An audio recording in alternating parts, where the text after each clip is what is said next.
Работа, друзья, церковь, служение, хорошая жизнь. Всем привет, дорогие друзья! Ни для кого не секрет, что 21 сентября 2022 года Путин объявил мобилизацию в стране. С моим верным соратником Дмитрием, по совместительству старшим братом, мы решили отправиться в это сказочное путешествие. Сами не знаем насколько и куда, но решили сделать это вместе. Ура, ура! Посмотрев список открытых стран и горячих туров, мы решили ехать в Грузию.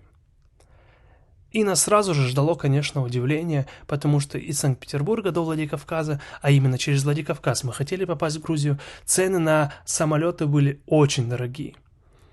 И подумав, мы решили ехать из Санкт-Петербурга до Нальчика, потому что цена до Нальчика была совершенно другая.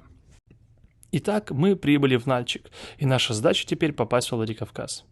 Так как Нальчик – это Кабардино-Балкария, а Владикавказ – Северная Осетия, то между этими республиками существует КПП. Хотя они и внутри одной страны. Это странно. А к нашему удивлению, на границе республики была большущая пробка. Поэтому мы решили пройти ее пешком. Расстояние было примерно около 3 километров, и сразу за пограничным пунктом нас уже встречали друзья. Вот, значит, идем пешком до осетинской границы. Дмитрий, 700 граммов. Вот он, я красава. Когда приехали во Владик, поняли, что до Грузии пробка сумасшедшая. Люди стояли кто-то 5 дней, кто-то неделю. Подумав, мы поняли, что, слишком долго ждать, да и не на чем было ехать. Поэтому поехали мы на велосипедах. Эгей! Так, трогаемся с Димой. Дим, день первый. И в этом дне мы должны приехать до Грузии. Где-то там. Опа.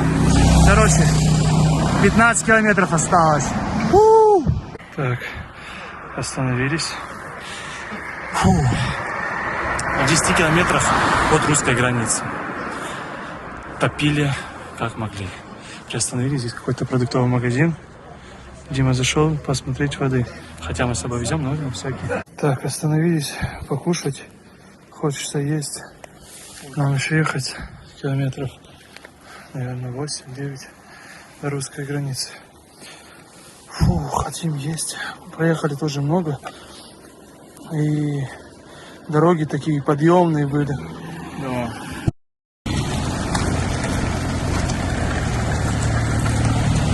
Вот так вот.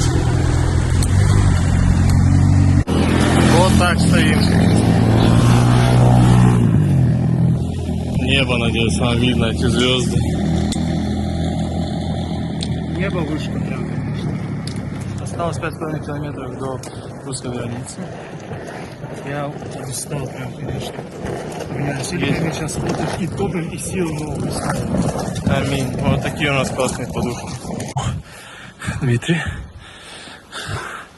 Осталось, по-моему, до русской границы километра. Многотысячная очередь просто. 2 часа стоим.